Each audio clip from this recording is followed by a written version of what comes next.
takes me down the memory lane. At the age of 11 years was my first debate.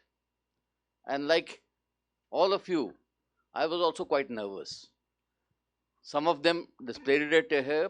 It's a very psychological thing. Don't get discouraged by that. We often, our chain of thoughts breaks down. We tend to forget.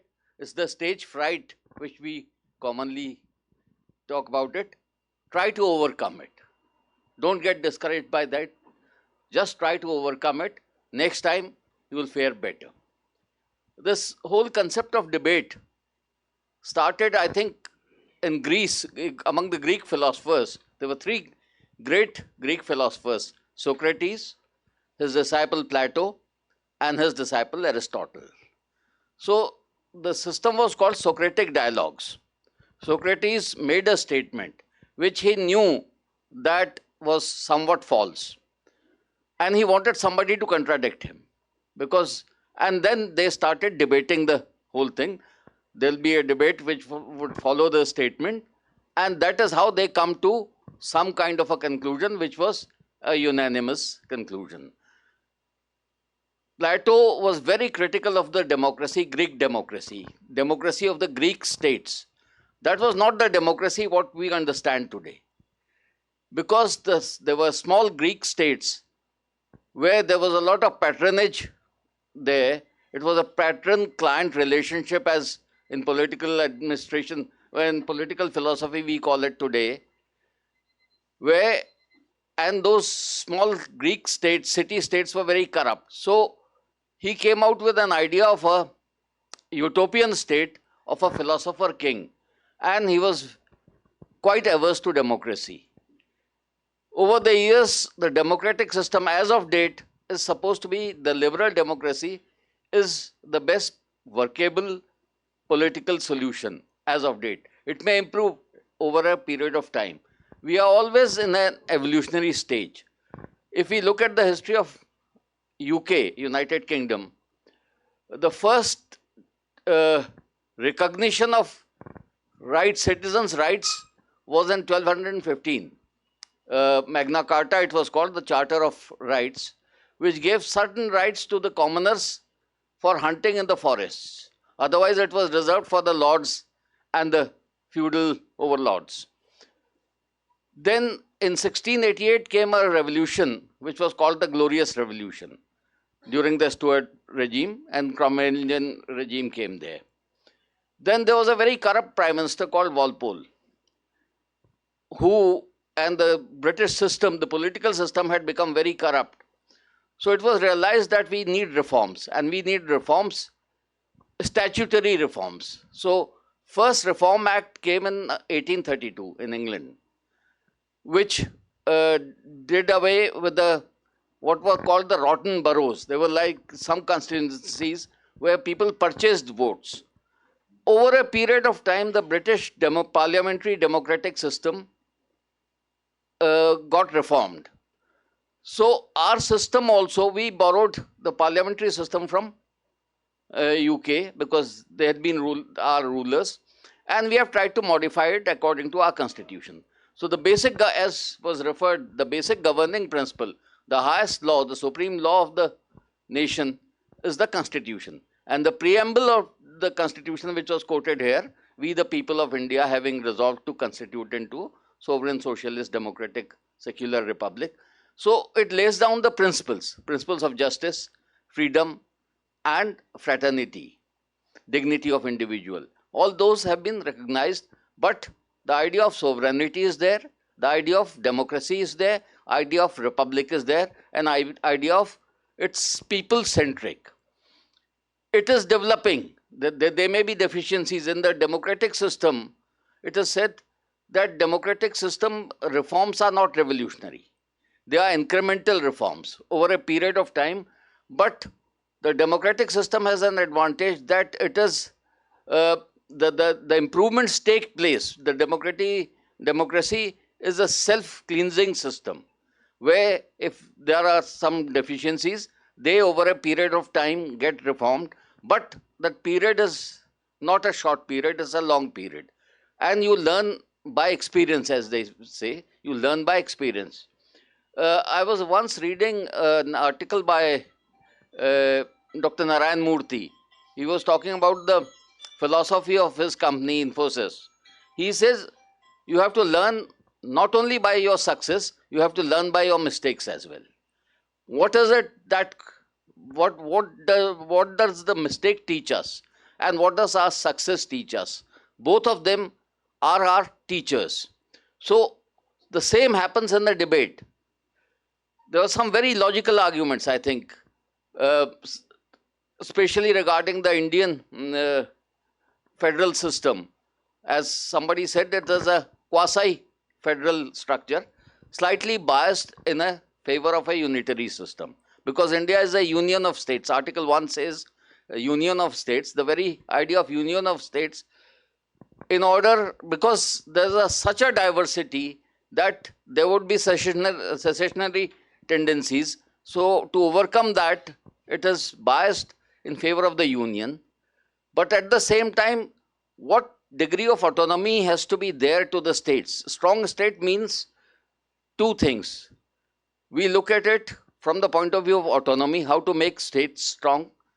And secondly, at the same time, how they make themselves stronger economically, socially and economically. Today, the whole development debate, the international discourse on development has undergone a paradigm change. Earlier on, it was totally econocentric, that you made investment had its own returns, and we talked in terms of primarily in fiscal terms, in terms of money, better GDP, more per capita income, and it was supposed to be a developed nation. It was realized that there are other factors. Professor Amar Sen and his colleagues came with the idea of multiple dimensions of poverty. Poverty is not confined only to money terms.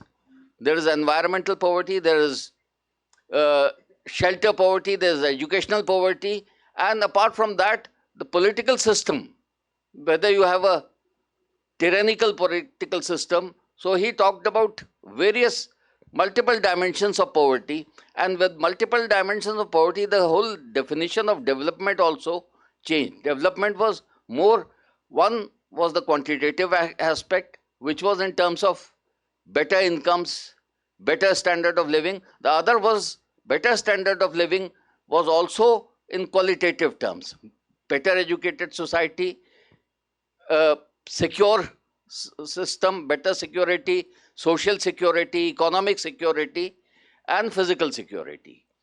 One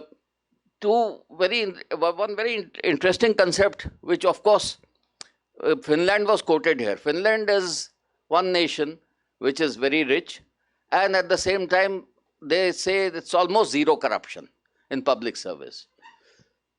Now these are not comparable. Finland is not comparable with India because Finland has a very limited geographical area and a very limited population.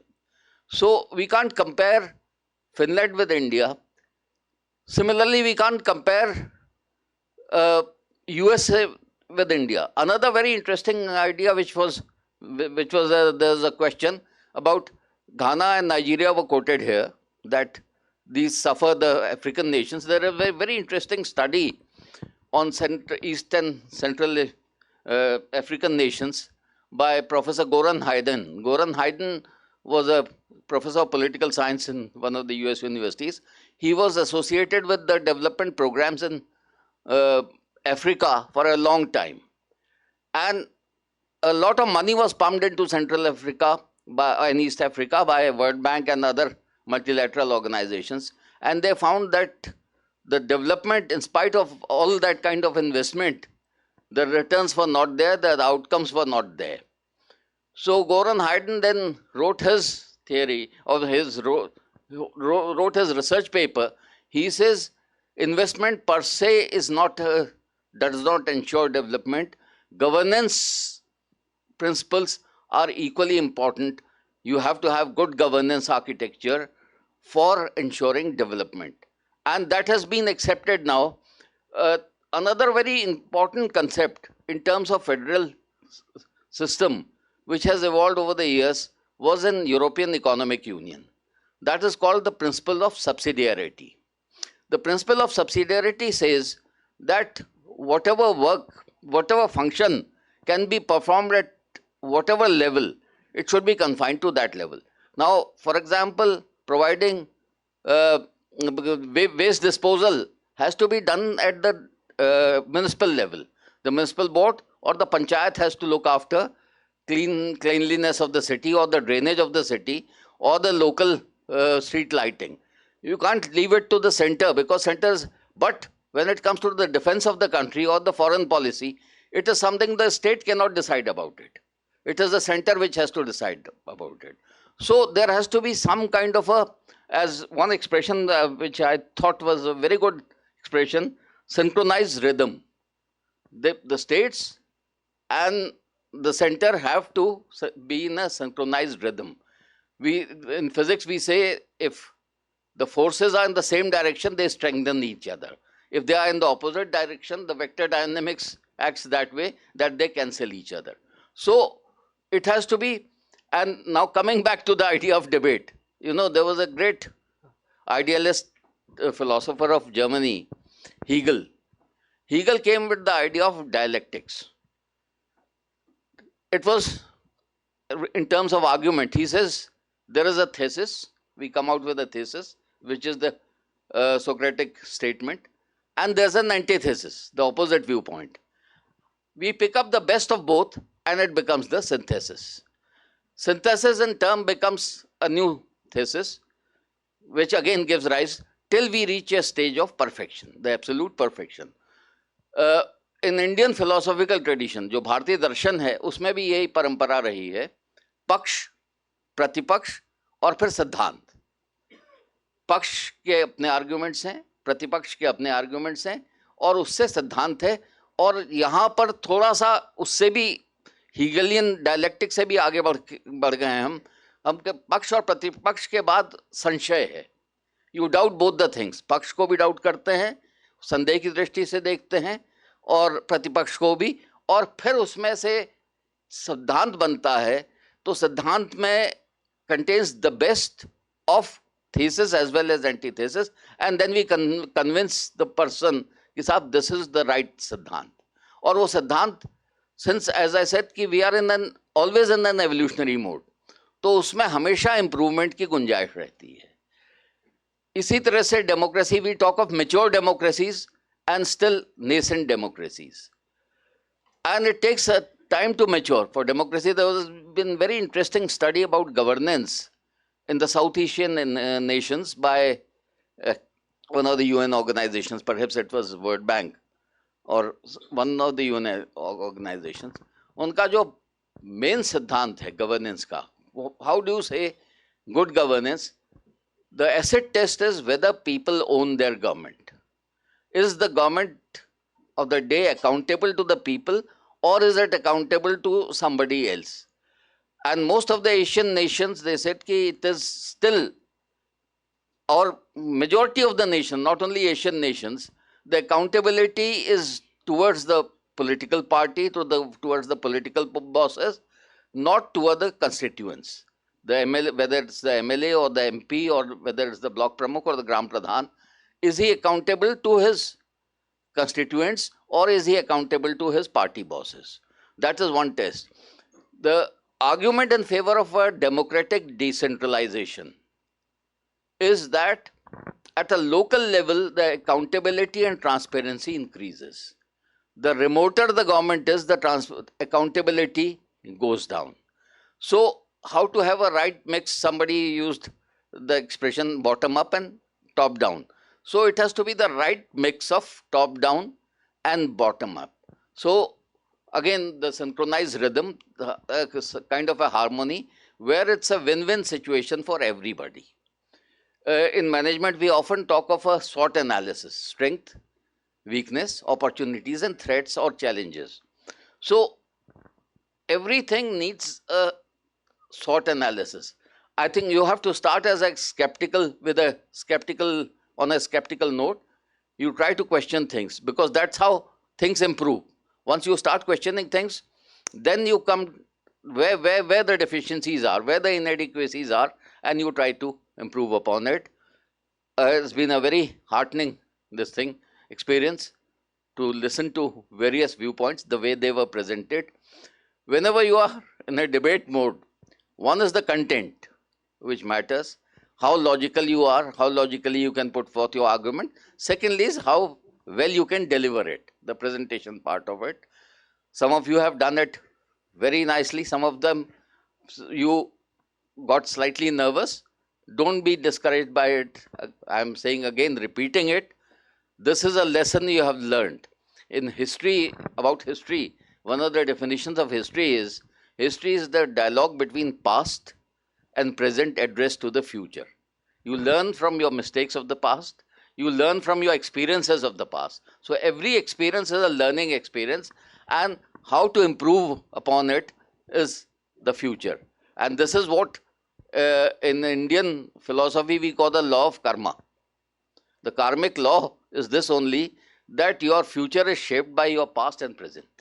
So I again compliment you for an excellent presentation here, and I hope you will always try to improve upon it. Thank you very much.